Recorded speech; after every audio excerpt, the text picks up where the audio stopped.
magandang hapon sa inyo mga kasangga. Araw ng Huwebes, Nobyembre 13. May mga hinaing ba kayo na nais ninyong mabigyan ng linaw o di kaya naman ay may mga problemang legal na nais bigyang kasagutan?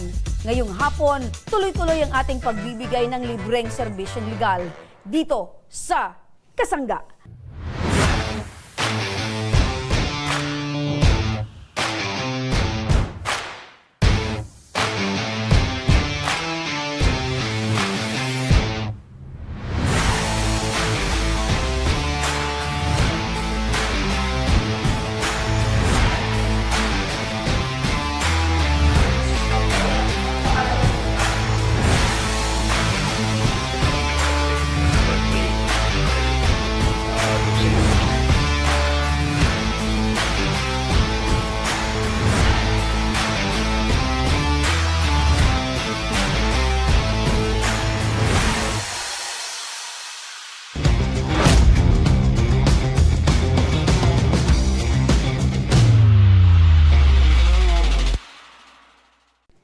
Sa programang ito, mga ordinaryong tao na may kanya-kanyang hinaing sa buhay ang bibigyan ng boses. Mga individual na may mga katanungang ora mismo ring bibigyan ng legal na payo at kasagutan na maaring makatulong sa kanilang pagdidesisyon. At para sa usaping legal, kakailanganin natin ng isang kasanggang, mapapagkakatiwalaan at maaasahan. Makakasama rin natin ang aking bagong partner na si Representative John Chan ng Ako Bicol Party List. Magandang hapon po sa inyo, Congressman John. Magandang hapon po, Ma'am Remy. Kamusta po kayo dyan? Okay naman po kami dito, Congressman John. Kayo po, kumusta po ang inyong araw? Ayos naman. Actually, nakakatawa. Tsaka syempre nakakaba pa rin na bago po tayo sa Congress. Pero syempre, hindi naman po bago sa atin yung magsilbi sa bayan. And of course, very excited po ako na ako po yung kasangga po ninyo ngayon. Dati ko pa po napapanood itong kasangga at syempre looking forward po ako na marinig po yung hinaing ng ating mga kababayan po dyan sa Bicol nang syempre mabigyan po natin ng legal na advice po. Opo. It's an honor for us po, Congressman John, na kayo po yung magbibigay po ng serbisyo or tulong legal para sa ating mga kababayan. At Congressman John, para po sa ating mga tagapanood at tagapakinig ngayong hapon, sino si Congressman John Chan? Opo, ako po si Attorney John Almario Chan, now Congressman for Ako Bicol. Siyempre, yung legal background ko po ay ako ay gumraduate po ng Ateneo de Manila Law School noong 2015 at pumasa rin po ng bar exam noong same year. Pero dahil po sa kagustuhan ko na mga pag-aaral pa ay nag-pursue po ako ng further studies sa University of California, Berkeley Law School noong 2017. Ngayon po ay ako ay senior partner sa the law firm of Chan Robles and Associates. Well, syempre dahil po tayo sa katungkulan ko dito sa Congress ay umalis po muna ako sa law firm nang ako ay makapag-focus po dito sa Kongreso. So yun po in summary yung aking legal background. So more around a decade of legal service na po and public service po tayo. Ayun. So malaking tulong po talaga ang isang Congressman John Chan na maging kasangga po ng ating mga kababayan para po dito sa mga problemang legal na maidudulog po sa inyo. Attorney John, ano po yung maaari naming asahan sa iyo pong serbisyong legal? Ang maasahan niyo po ay siyempre dahil po sa legal background ko spanning around a decade. Siyempre marami na rin po akong mga nakitang mga labor cases, mga criminal cases at iba't iba pang mga klaseng kaso na siyempre ay maihahatid ko po dito kung ano po yung mga natutunan ko, kung ano po yung mga nag-experience ko at siyempre ay hopefully matulungan po natin talaga yung mga callers, yung mga gusto po umaabot po sa atin dito para sa makakuha po ng tulong mula sa atin. So, yun po ang inyong maasahan mula sa akin. Opo. At this point po, Attorney John Chan, handa na po tayong sumagot sa mga usaping legal ngayong hapon, Attorney? Yes, ma'am. Always ready naman po.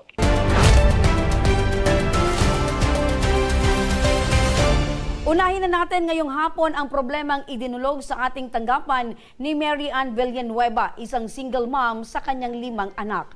Para buhayin ang 5 anak ay nagtatrabaho siyang masahista sa isang kilalang body and foot massage. Ngunit sa kasamaang palad ay 9 na buwan lamang ang kanyang itinagal sa kumpanya. Bakit? Alamin natin ngayon kasama si Mary Ann. Magandang hapon, Mary Ann. Magandang hapon po, ma'am. Okay. Mary Ann, bakit nga ba 9 na buwan lang ang iyong itinagal sa iyong pinagtatrabahuhan? Kasi po, ganito po yun, ma'am. Noong September 26 po, Baguio, na-suspende po ako noon dahil umabsent po ako nung araw na yon kasi dapat wala kaming pasok. Since di naman po natuloy yung Bagyo, pinapasok po kami. Late ko pong nabasa yung chat doon sa GC. Tapos po, nabasa ko yon mga 10 na. Nag-reply po ako, ma'am, na hindi po muna ako papasok kasi parang masama na po yung pakiramdam ko. Gawa nga po nung nag-prepare din ako sa Bagyo kasi yung bahay namin, like materials lang po yun. Hindi po pumayag yung namin, HR namin na mag-absent. Kaya pagpasok ko po kinaumagahan, nasuspende po ako ng 1 week. So, ibig sabihin, ang pagkakaalam mo talaga, kaya ginawa mo yung mga gawaing bahay, nag-prepare ka for etong ang Opo, kasi bagyo. may bagyo Kasi po. alam mo, wala kayong pasok, Opo, walang ma'am. trabaho. Opo, ma'am. Okay, so nung binasa mo yung chat, late na. So, Opo, hindi ka na ma'am. talaga makapunta ng Opo, kasi trabaho. nag-chat po, 9, pinapapunta na kami doon para mag-ayos po. So, malinaw na hindi ka talaga nag-resign kung hindi ikaw ay tinanggal sa trabaho. Opo, ma'am. Kasi po, meron po akong pangalawang suspende. Kasi, nung una po akong nasuspende, ma'am, nakiusap po ako doon sa boss namin na kung pwede, ma'am, makuha ko po yung sahod ko para habang suspende po ako, kasi single mom po ako, wala naman po akong ibang pinagkakakitaan, para kako habang suspende ako, merong budget yung mga anak ko sa pag-aaral. Hindi po binigay. So, napilitan po ako, ma'am, na mag-home service, pero hindi naman po dito around Pulangi, Legazpi po, dito po sa Legazpi, kasi meron lang po sa aking nagrekomenda. Nalaman po yun doon sa amin. Ngayon, yun po, naging cause na naman po yun ng pagkakasuspende ko, kasi naglabag daw po ako sa Okay. Pero kontrata. yung kumuha ka ng home service, nag-sideline ka, labas yon sa araw ng trabaho dahil suspended ka. Suspended daw po ako, ma'am. So parang meron kayong pagkakakitaan sa araw na yon, gumawa ka ng Opo, paraan. ma'am. So nababanggit mo na nasuspend ka ulit Opo, sa pangalawang ma'am. pagkakataon. Ano daw yung dahilan naman? Kabayaran po doon sa nalabag kong sa kontrata, na yun na nga po, bawal mag-home service habang nakakontrata kami doon. Okay, nakakontrata. Anong nakapalaman sa kontrata ninyo? Para at least malinaw, ano yung kontratang binabanggit nitong employer mo na nilabag mo? Yun na nga po yun, ma'am, yung bawal mag-home service. Kahit nakasuspende? Wala pong nakalagay doon. Ibig sabihin, kahit suspended ka, still pinagbabawalan kayong mag-home service Opo, or tumanggap ng kliyente para naman meron kayong pagkakakitaan. Pagkakitaan Okay. po, ma'am. Alam mo ba na ganun yung patakaran nila na habang kayo ay suspendido, bawal tumanggap ng kliyente? Parang wala naman po ako doon, ma'am, nabasa na pag suspendido ka, bawal kang mag-home service. Okay. At itong pag-absent mo, ano yung pinaka-main issue doon? Yun na nga po yun, ma'am, yung masama yung pakiramdam ko. Masakit yung buong katawan ko, ma'am, tsaka parang lalagnatin po ako. Pero Kaya, yan ay, yung pag-absent mo ay isang araw lang sana. isang araw lang po yun, ma'am. Pero nagpaalam ka naman sa kanila na hindi ka makakapasok Opo, dahil nag-chat bagyo po ako at sa may GC, sakit ka nung ma'am. araw na Opo, yon. nag-chat po ako sa GC. Yung pag-chat mo ba sa GC, may nag-acknowledge, may nakabasa na mga head mo na ganun yung magiging reason mo? Wala po silang sagot doon. Pero sa tingin mo nabasa nila? Opo, ma'am. After nun, ano na yung naging treatment sa'yo? Ano na yung naging usapan ninyo? Dahil syempre, bilang isang solo parent, meron kang 5 anak na binubuhay, pinakiusapan mo sila na makuha mo sana yung sahod mo. Ano yung naging katugunan nila? Ang sabi lang po, makukuha daw po yung sahod pagbalik ko po. Okay, makukuha After mo suspended daw po. yung sahod pagbalik mo. Opo. After It just so po happened na suspended. after yung suspension, ilang araw yung unang suspension mo? 1 week po. 1 week. Tapos, hindi ka ulit nakabalik dahil nilatagan ka ulit ng another Opo, ma'am. suspension. Opo, ma'am. Pag bagyo ba talagang meron sa inyong memorandum na kayo ay hindi napapasok dahil sa Opo, ganitong ma'am. sitwasyon? Meron naman po, ma'am. Kaya nga po, dapat wala kaming pasok noon.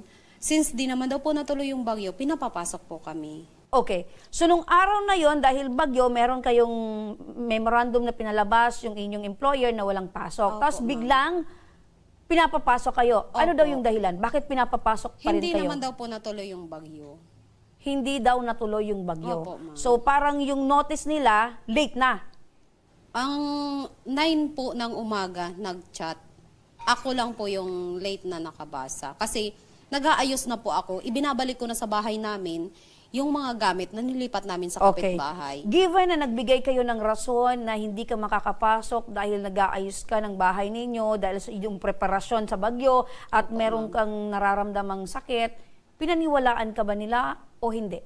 Parang hindi po, ma'am, kasi talagang pinupursyo po kaming pumasok lahat Okay. nung araw na yon. May nababanggit ka na cash bond. Opo, ma'am. Oo. Ano yung agreement ninyo patungkol sa cash bond nito? Kasi po, nakalagay po doon sa pinirmahan kong kontrata na kung hindi po matapos yung kontrata, hindi makukuha yung cash bond.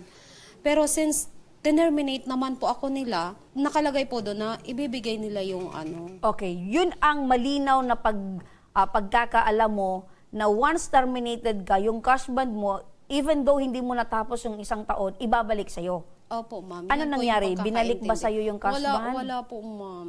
So kasama nung sahod mo, pati yung cash bond ay hindi mo pa nahahawakan. Ay, yung sahod ko po, binigay naman po nila yon. So ngayon, ang gusto mong makuha na ay yung cash bond. Yung cash bond po. Nasa sana. magkano na ba itong cash bond na ito? Sa pagkakaalam ko po, ma'am, na kulang-kulang 18 na yon, pero meron po akong CA na 3K. Okay. So kulang-kulang 18,000 minus yung cash advance mo. Opo. So nasa 15,000 na lang Opo, ang inaasahan nasa mo na 15,000 maibibigay po, ma'am. sa'yo. Opo, ma'am. Okay. Paano nagkaroon ng cash bond? Ano yung naging proseso nito? Paano ba kayo binabawasan para mapunta itong... Weekly po, ma'am, every sahod, 500 pesos po. So weekly, 500 pesos kinakaltasan kayo Opo, sa sahod. ma'am. Opo, ma'am. So meaning to say, sa isang buwan, 4 na beses Opo, kayong ma'am. kinakaltasan. Bali, 2K po yung 2,000 sa loob ng isang buwan. Opo, Nasa ma'am. magkano naman yung kinikita mo sa isang linggo? Minsan po, ma'am, sa isang linggo, kung hindi umabot naman yung 2K yung sahod namin, hindi naman po kami binabawasan ng cash bond. So meron kayong parang minimum or ceiling Opo, na ma'am. 2,000 dapat yung masahod nyo in a week In a week para makapag-cash bond para po kami. mabawasan ng cash bond. Opo, Okay. ma'am. So pag hindi kayo umabot ng 2,000, walang babawasin na cash Wala bond. naman po, Okay. ma'am. So nakakaabot ka naman ng 2,000 per Opo, week. ma'am. So talagang weekly, meron kang kaltas na 500. So Opo. ang take home mo 1,500. Opo, ma'am. Ganun Parang kabigat, ganun ano? na lang Parang po, ma'am. mas mabigat yon para sa inyo. Sobra po, ma'am. Kasi katulad ko po, ma'am, single ma'am, 5 yung anak ko, sa akin lahat. Eh, yung asawa ko naman po, nagbibigay lang naman kung meron. Syempre, ma'am, sobra talagang mabigat po yung 500 Okay. na kaltas. So meaning, bilang isang masahista, commission-based ka. Opo, ma'am. Okay, commission-based. So paano pag wala kang kliyente? No handle po kami, ma'am. Pag nagno-no handle po kami, 100 pesos lang po. So pag no handle, that means wala kayong kliyente, ang take home mo or binibigay lang sa inyo 100 pesos per day. Hindi po yun, ma'am. Makukuha namin yun. Kasama po yun sa sahod. So uuwi kayo ng isang Nang araw na wala po. walang-wala Opo, ma'am. dahil walang handle kayo or wala kayong kliyente. Minsan nga po, ma'am, kahit pamasahe, wala. Kasi katulad ko po, malayo ako. Pag gabi na po ako umuwi sa amin, 150 po ang pamasahe ko sa door to door. Okay. So pag wala kayong handle, ang bayad sa inyo ay 100 pesos pero papatak yon kada linggo. Opo, ma'am. So wala kayong take home for the day, pero paano naman pag umabsent kayo? Meaning to say, hindi kayo pumasok ng isang araw. May fine po kami, ma'am. Magpa-fine kami ng 300 pesos.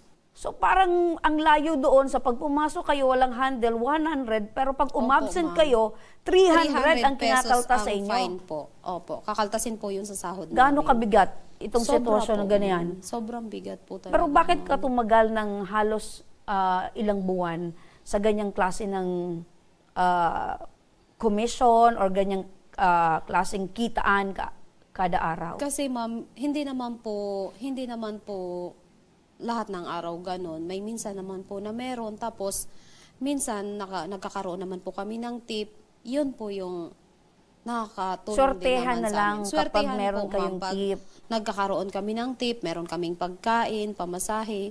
Kung medyo malaki-laki, may nasasobra naman pang baon-baon ng Okay. mga anak po. Siyempre, bilang isang empleyado or bilang isang nagtatrabaho, paminsan-minsan, dahil meron kang 5 anak, paminsan-minsan, nalilate ka sa pagpasok. Opo, ma'am. Etong late, kumusta? Sa magkano naman Ganon din ang po, kaltas? ma'am. Pag isang oras, 50 pesos po. 50 pesos Opo, kada isang oras na late na. Opo, halimbawa, 12 yung pasok namin, nakapasok ako ng 1, matik na po yun, 50 pesos. Tapos po, ma'am, pag mga alas 2 na or alas 3, 200 pesos na po yun. Yung kaltas. Opo, ma'am. So, ibig sabihin, paano pag no-handle ka? So, wala kang kita for the day dahil Tas wala kang magpa-fine ka kliyente.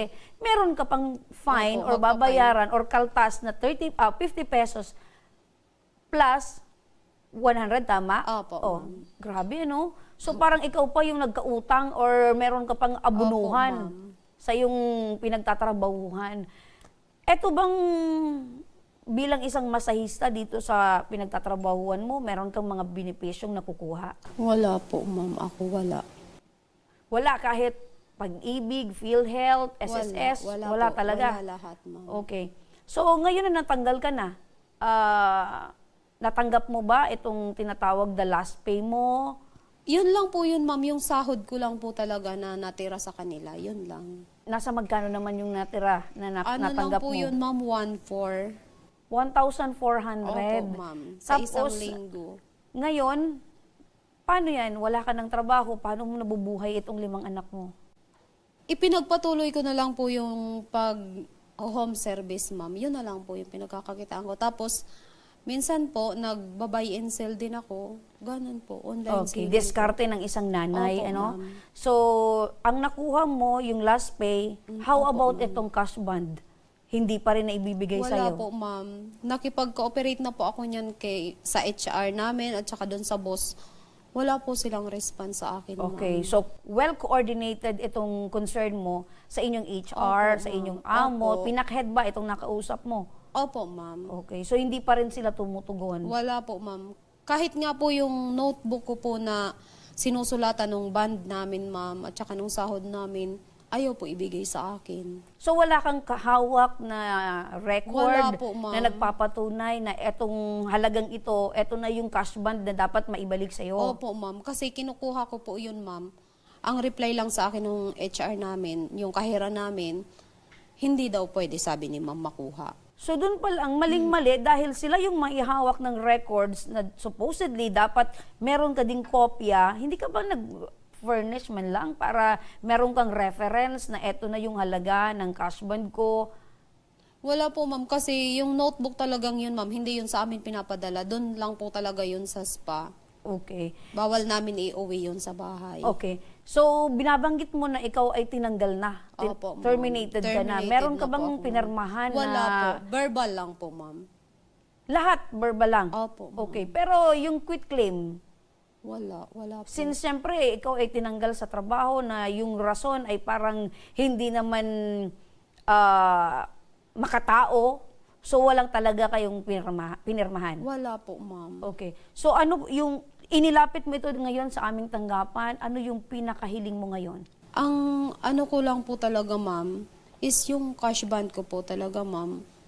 Yun po yung gusto ko lang naman po, ma'am, makuha. Kasi kailangan na kailangan po yun ng mga anak ko, ma'am.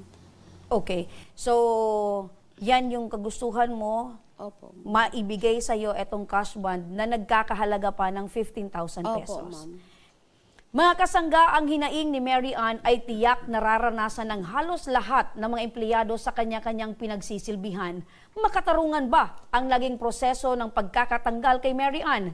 Tama ba ang ginawang pagbawas o pagkaltas sa sahod bilang cash bond?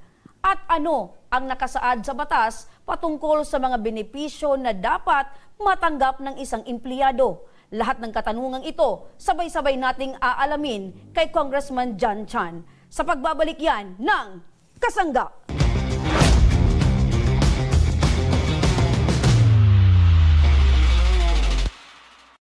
Daan-daan na po ang mga nakapagtapos at may mga kanya-kanya ng propesyon.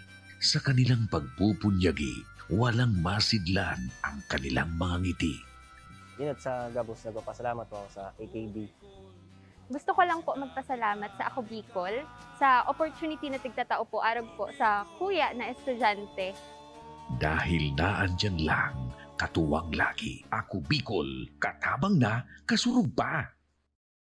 Problema sa tubig, agarang binigyang solusyon. Nagpatayo ng mga solar-powered water supply system sa mga liblib na lugar. Libre, malinis at maaasahang supply ng tubig 24/7. Dako laon ang pagpapasalamat niya mo. Dahil may kamalilinwan habang kami nabubuhay. Nakulaon nining tabang para sa gabos na tao digdi.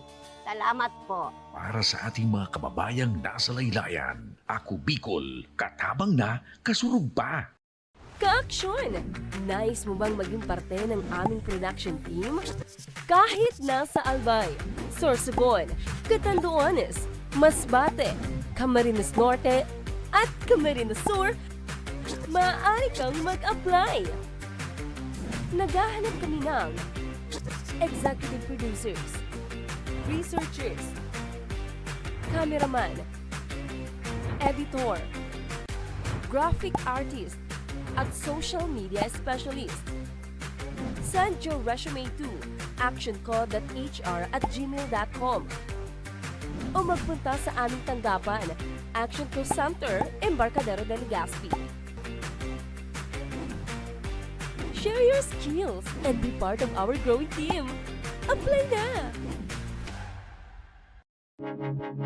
Tucked away in the province of Albay, known for its perfectly shaped Mayon volcano, Misibis Bay Resort, a locally owned 5-hectare private island resort. The resort is ready for all those looking to balance tranquility and adventure. This tropical destination is where guests can either choose to relax under the palm trees or have an adventure under the sun. It features modern and luxurious rooms and villas, recreational facilities, and sophisticated services.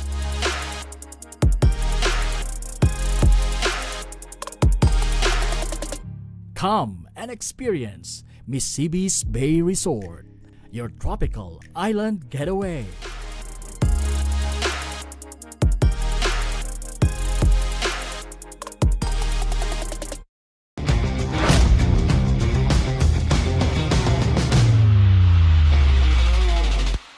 Nagbabalik ang Kasangga, kasama ko pa rin si Mary Ann Villanueva. Makatarungan nga ba ang naging proseso ng pagkakatanggal sa kanya? Ano ba ang batas patungkol sa cash bond at ano ang karapatan ng isang empleyado? Idudulog na natin ngayong hapon kay Congressman John Chan. Magandang hapon po ulit, Attorney John Chan. Magandang hapon po, Ma'am Remy at saka Mary Ann. Opo. Congressman Attorney Chan, mula sa mga inisyal na salaysay ni Mary Ann, legal po ba ang pagkakatanggal sa kanya? Actually, kanina habang pinapakinggan ko po yung mga sinasabi ni Mary Ann, marami po ako napansin na mga hindi dapat ginagawa ng isang employer sa mga empleyado nila. So, dun po sa tanong nyo, Ma'am Remy, na kung legal ba ang pagkakatanggal, based po sa ating Labor Code of the Philippines, meron dapat na proseso na sinusunod ang mga employers kapag sila ay magtatanggal o kaya magsususpinde ng empleyado. Meron tayong tinatawag na two-notice rule. Basically, ang pinakauna ay magbibigay dapat ng notice to explain sa empleyado. Nakalagay dapat doon ano ba ang grounds under the Labor Code of the Philippines or company policy na na-violate po ng empleyado at dapat bigyan ng empleyado ng 5 araw. At least 5 days para sumagot dito at mag-explain. At syempre, kapag humiling po ang empleyado, ng isang administrative hearing ay dapat i-grant din to ng employer. So makikita po natin na itong notice to explain na hindi po nasunod ng employer, basta po ay agarang dinismiss lang bigla si Mary Ann without any due process.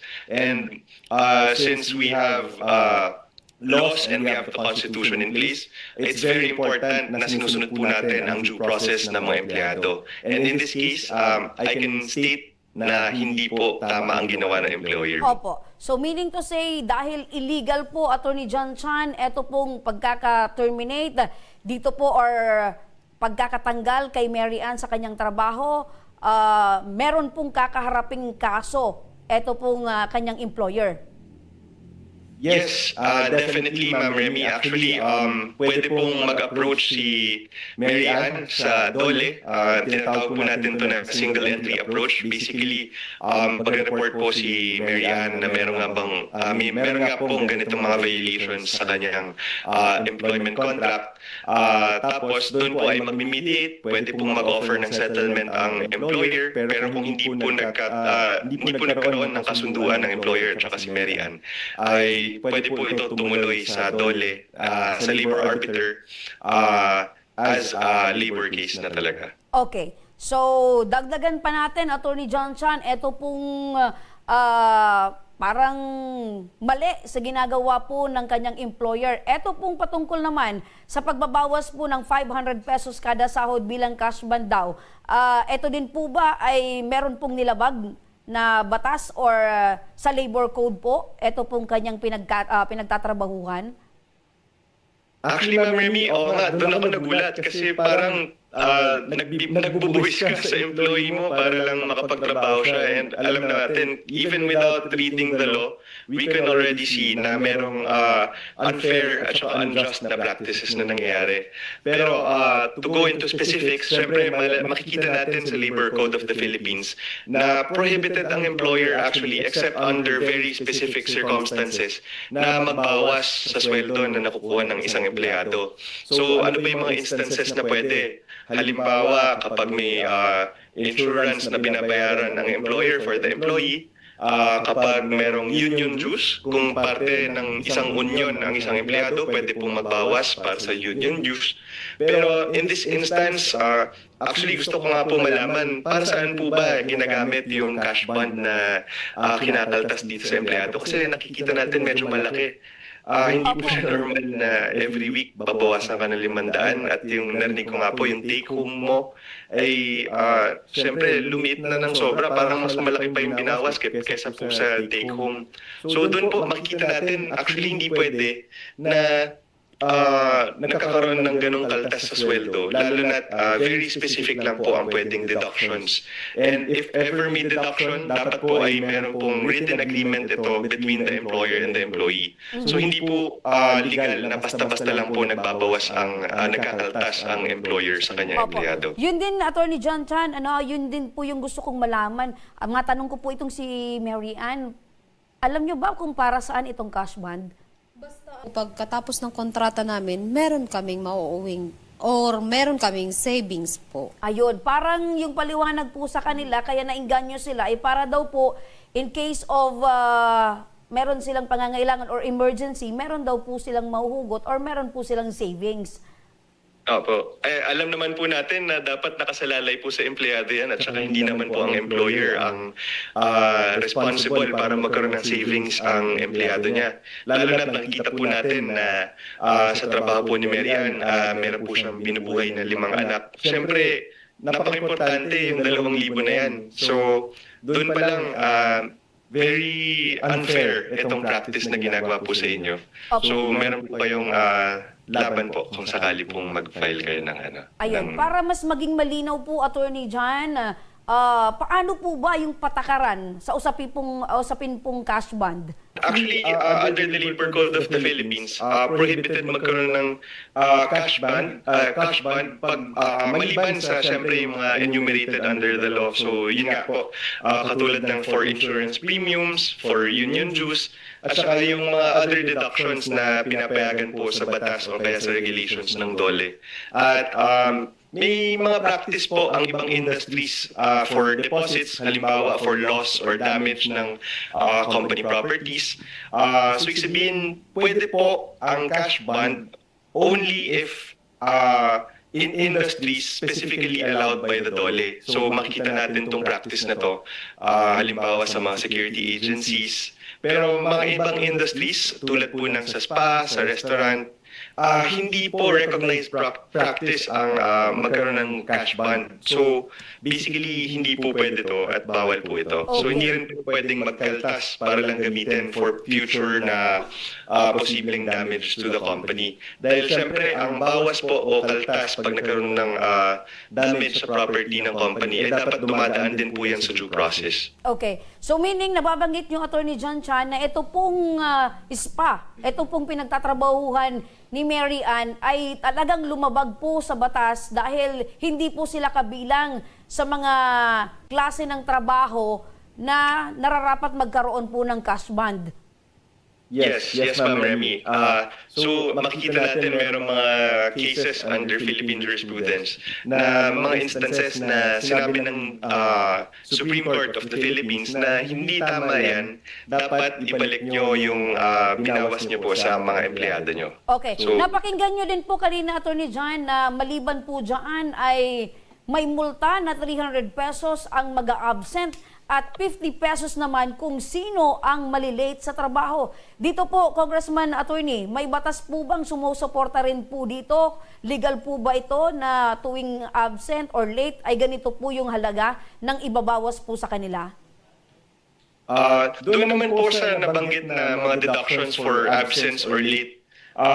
Siyempre, wala po tayong batas under the Labor Code of the Philippines that authorizes this. Wala po tayong mga nagsasabi na ang employer ay pwedeng magkaltas sa empleyado niya kapag ito'y absent o kaya kapag ito'y na-late. So wala pong basehan ito sa batas at if I could tie it up lang po sa mga na-discuss natin earlier, hindi po talaga pwede mag-deduct ng basta-basta lang po ang employer sa kanyang employee or mag-i-impose pa nga in this case ng penalties upon its employees kapag may absence or kapag may late. So, syempre, makikita naman natin, meron naman silang ibang mga options na fair naman po. Katulad po ng pag hindi pumasok na araw na yun, ay pwede syempre walang salary. Pero in this case, if ipipenalize ka pa ng 300 pesos, ipipenalize ka ng 50 pesos for late, ibang usapan na po yan at saka syempre, hindi po to authorized na deduction under the labor code. Kawawa naman yung mga empleyado kung ganun yung magiging sistema. Wala nang kita for the day, wala nang bayad dahil absent, kakaltasan pa or meron pang penalidad. Ito pa yung pinakamasaklap, Attorney Chan, kasi yung mga benefits ng empleyado, etong sina Mary Ann, wala daw pong hulog. May habol pa kaya si Mary Ann dito kahit siya ay tinanggal na? Yes po, Ma'am Remy. Actually, Mary Ann, from day one of your employment, dapat po ay meron na po kayong na-register na po kayo sa SSS, entitled na po kayo sa SSS nyo, sa PhilHealth, sa Pag-ibig. Ang alam ko, meron lang po silang grace period for registration, pero dapat entitled na po kayo dito from day one. Ngayon, kung may entitlement pa rin po kayo, kahit hindi nakakapaghulog ang inyong employer, meron po, makikita po natin sa mga Supreme Court decisions na meron na kahit hindi nakapagbayad ng employer, it's either i-require ng Supreme Court ang employer na i-register at saka ihabol lahat ng mga payments, or pwede rin na i-advance ng employer yung, bayaran ng employer kung ano dapat yung makukuha ng empleyado niya. Supposedly, kung if registered dapat yung employer. So, even if hindi ka na-register, you could claim yung mga benefits mo supposedly.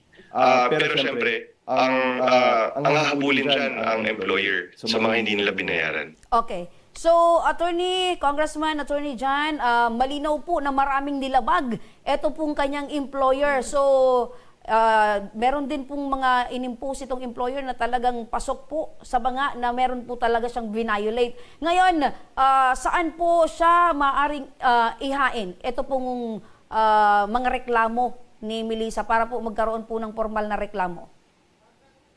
Apo. Actually, yung pwedeng ihain po yung sa single entry approach or tinatawag po ng na SENA. Ito po yung venue kung saan po nagbibigay ang DOLE. In this case, I believe it's the provincial office ng DOLE or regional office. Doon po ay mag-uusap po ang employer at saka yung employee kung ano po yung mga naging acts ng employer, kung ano po yung mga gusto po ma-achieve ng employee, kung siyempre in this case na mahingi niya yung cash bond niya. So doon pwede po sila mag-mediate, meron pong ma-appoint na SENA na officer. At kung hindi po ito nagbunga ng isang kontrata na maayos, magkakaroon po sila ng opportunity na dalhin na po into a labor case doon sa labor arbiter na. So doon po pwede pong gawin ni Mary Ann na mag-file muna siya ng single entry approach na request para doon po ay makausap niya ang kanyang employer at makapag-settle doon and hopefully ma-settle nila ang issue. Opo. Pero kung hindi po ay yun po, kailangan po ni Mary Ann dalhin into mag-file po siya ng complaint with the labor arbiter sa NLRC para maipakita na may mga ganitong actions nga ang kanyang employer. Ang isa pa pong pwede niyang gawin, kasi meron pong power ang DOLE under the Labor Code of the Philippines na makikita natin, pwede po nila tignan or mag-inspect ng mga establishments kung compliant ba to sa, kung sinusunod ba nito ang mga labor standards ng Pilipinas at kung doon ay makita nila na hindi compliant, ay pwede rin po nila gawan ng appropriate action yung employer. So meron din pong option si Mary Ann na magsumbong din po sa DOLE na hindi nasusunod ang labor standards po at saka yung mga batas ng Labor Code of the Philippines. Opo. Napakalinaw po niyan, Attorney John Chan. At least ngayon po, alam na po ni Mary Ann ang kanya pong mga gagawin at talagang malinaw din po na meron pong nilabag na batas, eto pong kanyang employer. Sa mga binabanggit o nabanggit po ni Attorney John Chan, napakalinaw po na meron pong nilabag, eto pong iyong employer. So ano po yung pakiramdam mo ngayon na eto pong mga idinulog mo sa aming mga katanungan ay nalinawan po kayo sa paraan po ni Attorney John?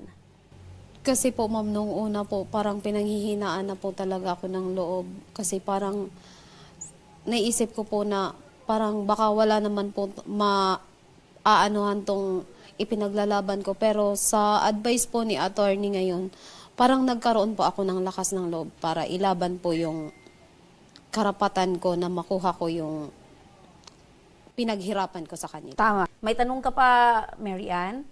Ayun lang naman po ma'am, yung about sa DOLE na wala po talaga akong pinangahawakan. Okay. Attorney John, pangamba po ni Mary Ann na wala po siyang kahit kontrata na pinanghahawakan, wala din po siyang proof na ito pong cash bond ay ganito po ng halaga at wala din pong naibigay sa kanya nung nababanggit niyo po na notice to explain. Oh, wala po. ID, Mary Ann, meron ka ba? Wala din po kami ma'am ID. Uniform lang po ang ano talaga namin. Ayun. So, Attorney John, ang nag-iisa pong ebidensya ni Mary Ann na nagtatrabaho po talaga siya doon sa kanyang employer ay solamente ito daw pong inisyu sa kanilang uniforme. Actually, yung burden is on the employer to prove na terminate kanila na maayos. Ang pinaka-importante lang na ma-prove mo, Mary Ann, is naging empleyado ka ng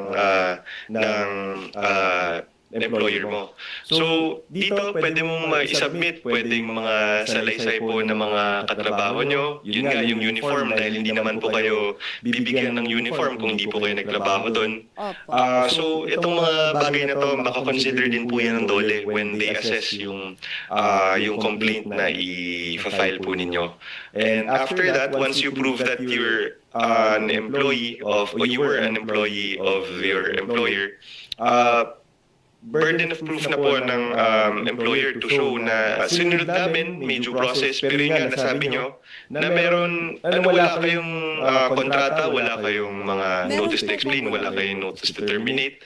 So, doon pa lang makikita naman natin na walang pagsunod sa due process of law at saka yung contractual due process when it comes to severing ties ng employer-employee relationship. And yun po, kung ano po yung mga available po sa inyo na evidence and syempre yung mga salaysay po ng mga kasamahan nyo, pwede rin po ito isabit. At saka photographs, pwede rin po mga photographs Meron para po. po magkaroon ng buong image po or complete idea ang DOLE when Ayun, it so comes to nababanggit assessing po, yung Congressman evidence. Attorney ni Mary Ann, na meron daw po siyang mga litrato na kuha po sa loob ng... mismo sa loob ng spa, sa labas po, kasama yung name ng spa, na meron po ako noon. Apo. Actually, pwede po yun i-submit. Makikita po natin na marami actually na kaso na rule na ang Supreme Court of the Philippines na walang employment contract ng employee.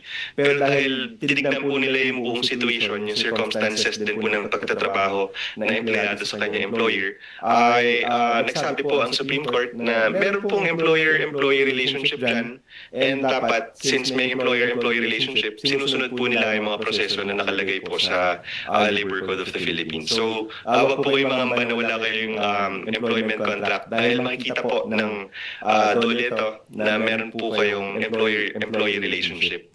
Opo. Maliwanag po yan, Attorney John.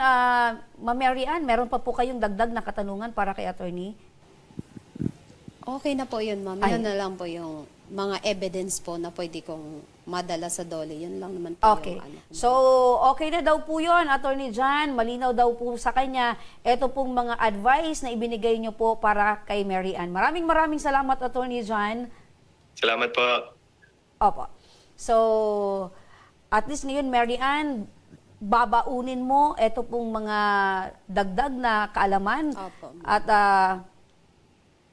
baunin niyo po yung sinabi ni Attorney John Chan na meron po kayong laban dito Okay po sa inyo pong idinulog sa amin. Maraming salamat po, ma'am.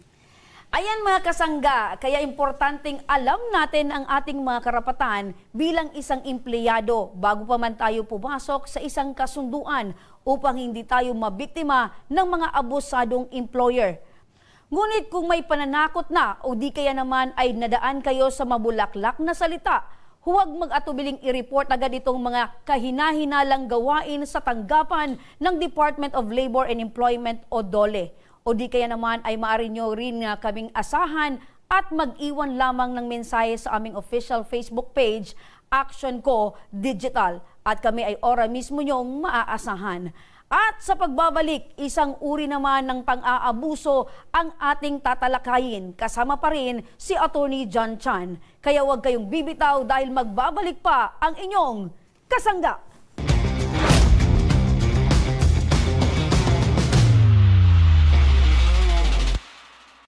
Daan-daan na po ang mga nakapagtapos at may mga kanya-kanya ng propesyon. Sa kanilang pagpupunyagi, walang masidlan ang kanilang mga ngiti. Yun at sa Gabos, nagpapasalamat po ako sa AKB. Gusto ko lang po magpasalamat sa Ako Bicol sa opportunity na tigtatao po arag po sa kuya na estudyante. Dahil naandyan lang, katuwang lagi. Ako Bicol, katabang na, kasurug pa. Problema sa tubig, agarang binigyang solusyon. Nagpatayo ng mga solar-powered water supply system sa mga liblib na lugar.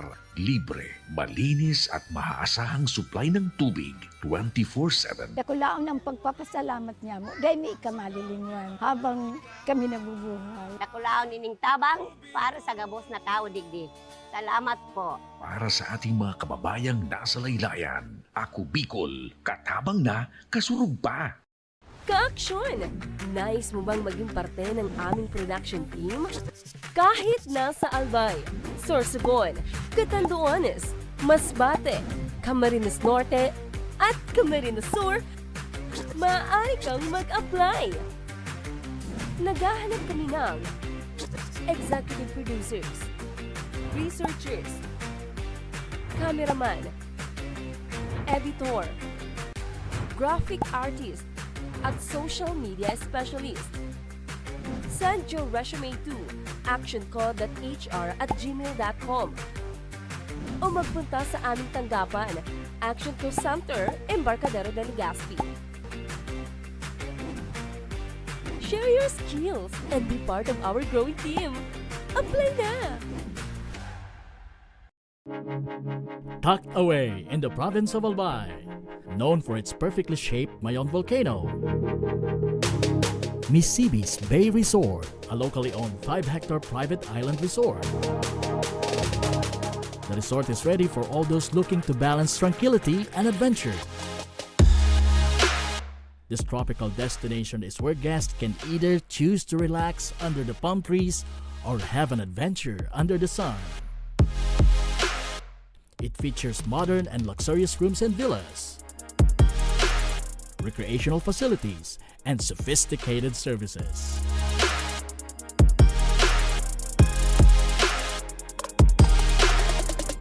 Come and experience Misibis Bay Resort, your tropical island getaway.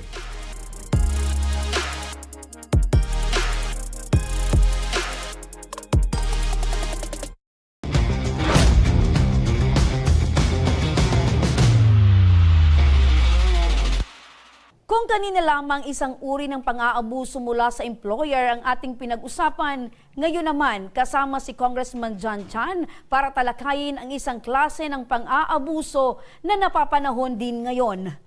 Usap-usapan pa rin sa radio, TV at social media dito sa bansa at maging sa ibang panig ng mundo ang pagpanaw ng 19 years old na si Emmanuel Eman Atienza, anak ng broadcaster at media personality na si Alejandro Kuya Kim Atienza noong ika-22 ng Oktubre taong kasalukuyan. Ngayon ay aalamin natin ang batas sa likod ng mainit na isyong ito. Panoorin po natin ito.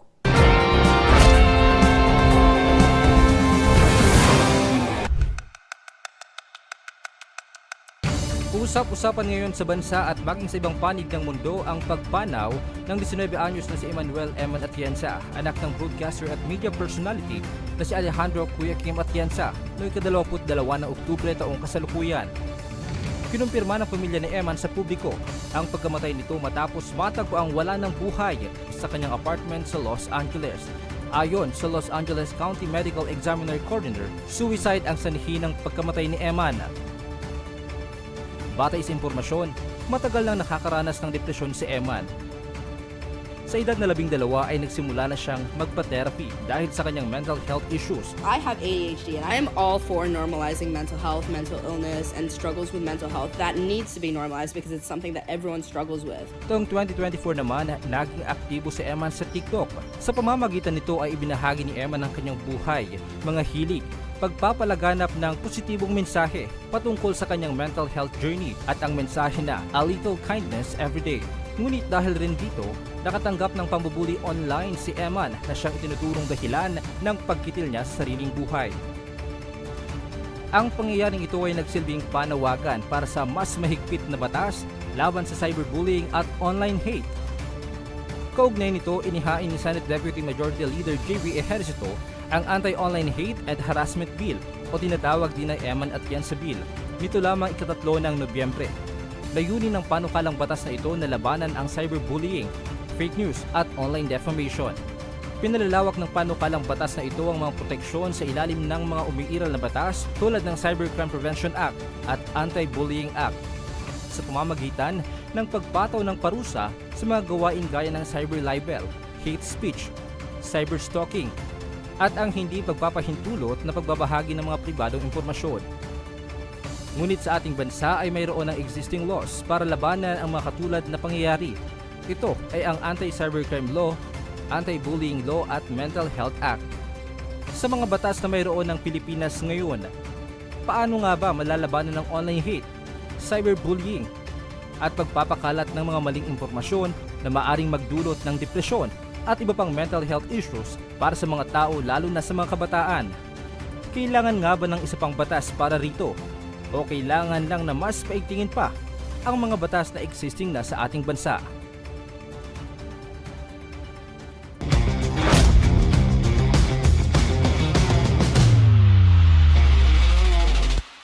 At Attorney John Chan, what's your take po on this matter? Sapat na ba ang mga batas na meron po tayo ngayon o may dapat pa bang isang batas tulad na lamang ng inihain na Anti-Online Hate and Harassment Bill o itong tinatawag ding Eman Atienza Bill? Actually, yun nga po, nakakalungkot na marinig na meron po tayong mga kabataan na nagsasuffer when it comes to online bullying, cyberbullying. And syempre, dapat tignan po natin, we have to revisit the existing laws kung sapat na ba ito na ma-address yung mga ganitong klase mga situations. So makikita po natin, meron pong Anti-Bullying Act of 2013 na nagpaprotekta sa mga estudyante. So very limited yung coverage nito because ang pinoprotektahan po nito ay mga students laban sa bullying.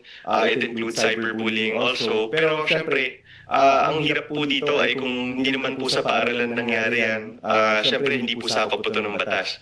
Meron din po tayo Cybercrime Prevention Act. Nagpaparusa naman to sa mga violators or yung mga gumagawa po ng mga krimen tulad po ng cyber libel, identity theft, mga online threats. Pero ang Cybercrime Prevention Act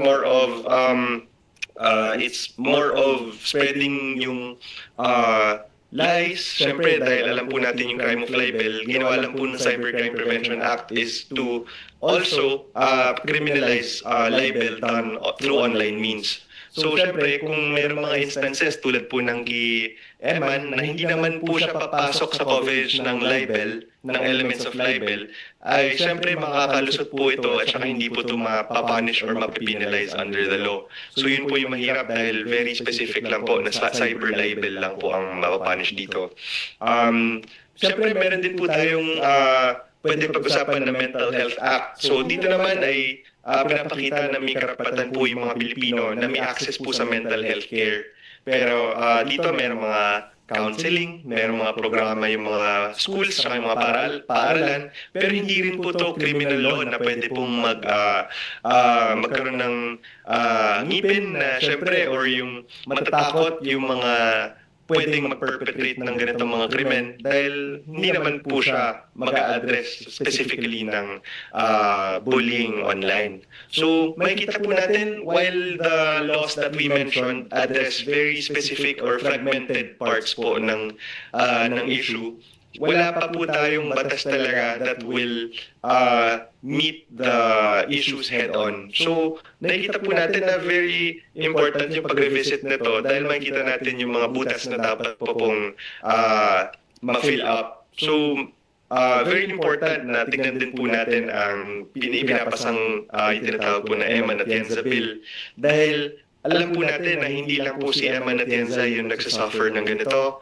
Marami po ngayon dahil napakadali na ng information kumalat na pwedeng maging victims of cyberbullying, of online hate. Actually, doon sa Eman Atienza Bill, it includes mga doxing or yung pagpapakalat ng mga personal information about certain people. And syempre, yung fake news. So, for me, Ma'am Remy, kulang pa ang batas. While there are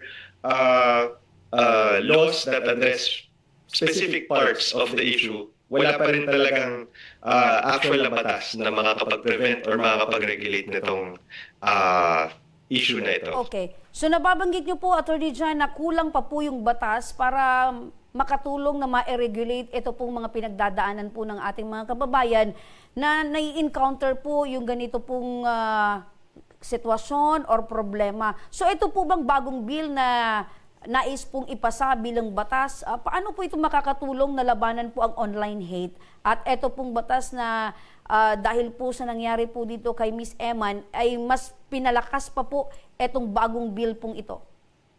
Opo. Actually, sa aking paningin po ay magiging malaking tulong po itong Eman Atienza Bill. At alam ko may multiple na mga congressmen who have filed different versions of bills addressing this issue. Kasi syempre, yung unang-unang nakikita ko na value dito sa pagpasa ng Eman Atienza Bill is pinupuno po nito or finifill up nito yung mga butas na dun sa mga existing laws na hindi talaga na-address yung mga problema. So halimbawa po dun sa anti-bullying law, para lang po to sa mga estudyante. Doon naman sa cybercrime law, limited lang po to cyber libel or online threats. So, yun, paulit-ulit po yung online hate, yung mga cyber na bullying, pero ngayon lang po natin makikita na meron actual na bill na pwedeng maglinaw kung ano po ba talaga yung mga karapatan ng mga tao online and kung ano po yung mga pwedeng maging punishment or penalties sa mga tao na magpa-perpetrate ng mga krimen against other people. Opo. So, may parusa po dito, meron pong mga multa, at saka syempre, yung pinaka-importanting nakikita ko po yung pag-reinforce ng pagkakaroon ng psychosocial support. So, makita po natin dito sa bill na to, meron pong responsibility ngayon yung DOH at saka yung DSWD actually, na suportahan din po yung mga nagiging victims po ng mga yun, sa hate speech, yung mga cyberbullying. Advice na lang po, Attorney John, sa ating pong mga kababayan, especially sa mga kabataan po na nakaka-experience po nitong bullying or ito pong pang-aabusong online or online hate, para naman po ay alam po nila ang kanila pong gagawin in case po sila po ay nakaka-encounter ng ganito pong sitwasyon. Opo, Ma'am Remy. Actually, yung pinakaunang gusto ko pong sabihin Sana ay syempre yung mga kabataan, hindi niyo po kasalanan na binubuli po kayo online. Syempre meron po kayong mga venue ngayon tulad ng mga social media na pages kung saan pwede niyo po ma-express yung sarili niyo, ipakita yung mga magagandang parte ng buhay niyo. At saka syempre yung mga hinaing na gusto niyo ma-bring into public light. So totoo lang, yung meron po kayong karapatan even with posts and yung mga contents na binabahagi niyo po sa mga tao. Kasi syempre, you can control po yung mga pinopost ng ibang tao. Pero syempre, pwede pong i-control natin kung ano yung mga mag-regulate at saka mag-preserve ng peace po sa mga content. At saka syempre, kung may mambubuli po sa inyo, huwag niyo po silang sagutin ng galit. Kasi baka po kayo naman ang ma-expose to libel cases. Siyempre, i-save niyo po yung ebidensya dahil baka bordering na po ito on crimes and mga actions na pwede pong ma-penalize under existing laws. Siyempre, meron po yung mga opportunities tayo na mag-report doon sa social media na administrator kung merong mga hateful speech, kung merong mga cyberbullying. And makikita po natin na pwede po kayong humingi currently ng tulong sa mga agencies and yung mga organizations tulad po ng sa National Mental Health Crisis Hotline. So, if meron po kayo nararamdaman o kaya may naiisip po kayo na kailangan niyo po ng guidance ng mga counselors, meron pong opportunity po tayo na manghingi po ng mga counseling dito sa ating government and sa mga organization na existing. Opo. Maraming salamat, Attorney John Chan. Napakalinaw po itong naging usapin po natin patungkol po dyan. At ito po ay malaking tulong din po sa ating mga kababayan, sa ating mga tagapanood dahil ito po ay napapanahon talaga. Sabi nga ni Eman Atienza, yung kaniyang madalas na sinasabi, a little kindness every day. So yun ang pinaka-importante gawin natin sa ating mga kababayan, sa ating nakakausap, bigyan natin ng kumbaga pagpakumbaba, a little kindness para maging maayos or smooth ang ating pang-araw-araw na gawain. Maraming salamat po, Attorney John Chan. Salamat po, Ma'am Remy. Apo. So yan mga ka-aksyon, mga kasangga, kung kanina ay napag-usapan natin ang pang-aabuso sa loob ng trabaho at pang-aabusong nararanasan sa online world, ngayon naman ay pag-uusapan natin ang pang-aabuso o bullying na nangyayari sa loob ng mga paaralan na itunuturing na pangalawang tahanan. Para dito panoorin ang report ni Felix Opiniano.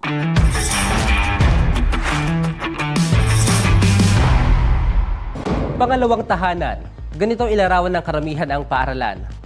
Ngunit para sa ilan, kahit nasa loob ng paaralan, binabalot pa rin sila ng takot dahil sa banta ng bullying. Alam mo ba na isa sa bawat 3 estudyante sa Pilipinas ay nakakaranas ng bullying? At alam mo rin ba na noong 2018, nanguna ang Pilipinas bilang may pinakamataas na kaso ng bullying sa buong mundo? Tama ang narinig mo, kasangga. Ayon ito sa survey ng Program for International Student Assessment o PISA na isinagawa sa mahigit 70 bansa. Lumalabas din sa datos na mas maraming kalalakihan ang nagiging biktima ng bullying sa Pilipinas. 53% ng mga lalaki ang nakakaranas nito kumpara sa 43% ng mga babae. Pero ano nga ba ang bullying?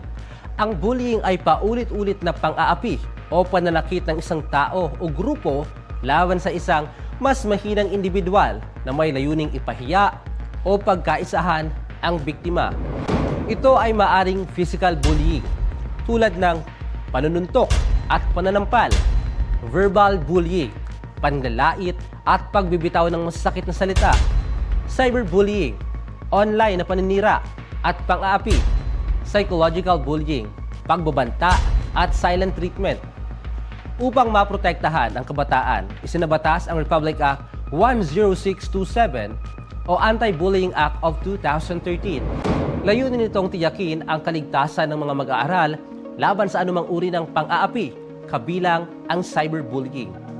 Nais nitong lumikha ng ligtas at maayos na kapaligiran sa paaralan at magpatupad ng malinaw na panuntunan upang maiwasan at maresolba ang kaso ng bullying. At kung sino man ang mapatunayang sangkot sa pambubuli sa loob ng paaralan, maaring ireprimand ito, sumailalim sa counseling o intervention, isuspend ng ilang araw o linggo o hatulan ng expulsion ng paaralan. Ngunit higit sa parusa, dapat nating tandaan na ang bullying ay maaaring magdulot ng trauma, depresyon, at sa malalang kaso, maging dahilan ng pagkamatay ng isang tao. Kaya't malaki ang papel ng DepEd, mga guro, magulang, at buong komunidad upang masugpo ito. Ako si Felix Opiniano, nagpapaalala. Dapat, alam mo, ang batas. At yan nga, Attorney John Chan, napanood natin itong patungkol pa rin sa anti-bullying or etong bullying na nangyayari ngayon sa ating mga kababayan. So ano po yung dagdag na impormasyon ang pwede nating maibahagi sa ating mga tagapanood, Attorney John? Actually, meron po tayo, yun nga, yung nabanggit na Anti-Bullying Act or yung Republic Act number 10627, kung saan ina-address po ng batas na ito ang mga bullying instances na nangyayari po within schools. At ang napakaganda po na aspect nitong batas na ito ay makikita natin very forward-thinking po ang mga legislators, yung mga congressmen po natin before when it comes to drafting this, because na-consider din po dito yung mga possible na mga cyberbullying na actions na pwede gawin ng mga estudyante. Makikita po natin sa batas na to, sa Anti-Bullying Act, na kahit wala po itong mga criminal penalties dahil syempre mga kabataan po natin ang involved. Pero syempre, meron din pong mga sanctions na ini-implement or na ini-enforce dito sa Anti-Bullying Act tulad ng reprimand, counseling, intervention, o kaya possible suspension, or ultimately, yung sanction of expulsion or penalty of expulsion. So, maganda na inobliga rin po natin, binibigyan natin ng responsibility yung mga schools na alagaan po ng mga estudyante natin na merong intervention na gagawin pag nakikita na may mga incidents ng bullying. So, mapangalagaan natin yung welfare and mental health of our students. Siyempre, required din po ang paaralan na mag-investigate and mag-advise po sa magulang ng biktima na nagrereklamo.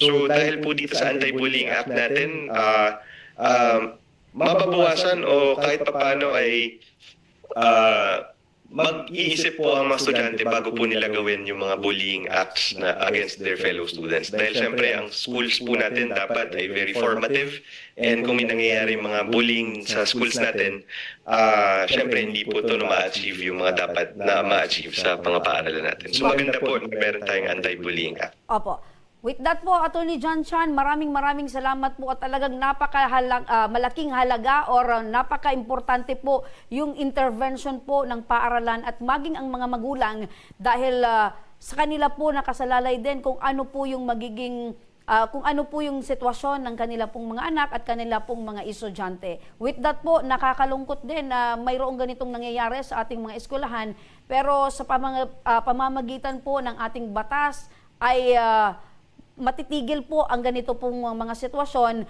na meron pong naapi or nabubuli sa ating mga kabataan. Maraming salamat po, Congressman Attorney John Chan. Maraming salamat din po, ma'am.